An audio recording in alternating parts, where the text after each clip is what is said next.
Corona एक ऐसी बीमारी जिसने पूरे विश्व को घुटनों पर ला दिया।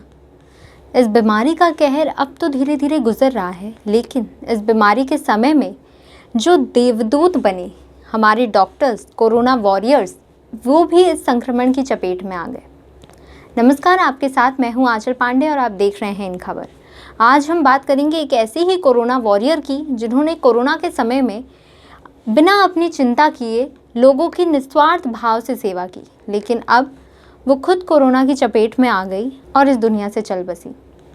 हम बात कर रहे हैं लखनऊ की डॉक्टर शारदा सुमन का। जी हाँ, डॉक्टर शारदा सुमन जच्चा बच्चा वार्ड में डॉक्टर थी। उन्होंने कोरोना के समय में लगातार अपनी ड्यूटी की, जबकि उस समय वो 8 महीने प्रेग्नेंट थी। सब उन्हें छुट्टी लेने के लिए कहते थे, लेकिन उस समय उनका कहना था कि ड्यूटी सबसे पहले है, बाकी सब बाद में है। जच्चा बच्चा वार्ड में कई ऐसी गर्भवती महिलाएं भी थीं जो कोरोना संक्रमित थी, जिनका इलाज करने से डॉक्टर शारदा सुमन भी संक्रमित हो गई थी। अप्रैल में उन्हें कोरोना ने बुरी तरह से संक्रमित कर दिया था। उस समय डॉक्टर शारदा सुमन 8 महीने से गर्भवती थी। इसके बाद कोरोना से उनकी हालत धीरे धीरे खराब होने लगी। एक समय ऐसा आया जब उन्हें सांस लेने में दिक्कत होने लगी, और उनके सांस लेने में दिक्कत होने की वजह से उनके पेट में पल रहे बच्चे को भी दिक्कत होने लगी, जिस वजह से उनकी प्री मैच्योर डिलीवरी करनी पड़ी। प्री मैच्योर डिलीवरी की वजह से बच्ची काफ़ी अस्वस्थ पैदा हुई, जिसकी चिंता डॉक्टर शारदा को हमेशा लगी रहती थी। इस दौरान उन्होंने अपनी ड्यूटी पूरी की थी। उन्होंने अपनी ड्यूटी से बिल्कुल भी गैप नहीं लिया था। मई में डॉक्टर शारदा की तबीयत और ज़्यादा खराब होने लगी। वो कोरोना से नेगेटिव तो हो गई थी, लेकिन उनकी तबीयत में सुधार नहीं हो पा रहा था। उन्हें हर वक्त अपनी बच्ची की चिंता लगी रहती थी, क्योंकि वो प्री मैच्योर थी।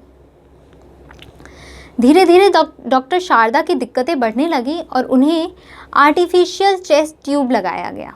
इसके बाद भी डॉक्टर शारदा को सांस लेने में काफ़ी दिक्कत का सामना करना पड़ रहा था। इसके बाद डॉक्टर शारदा को इक्मो मशीन पर रखा गया। इक्मो मशीन यानी कि आर्टिफिशियल लंग।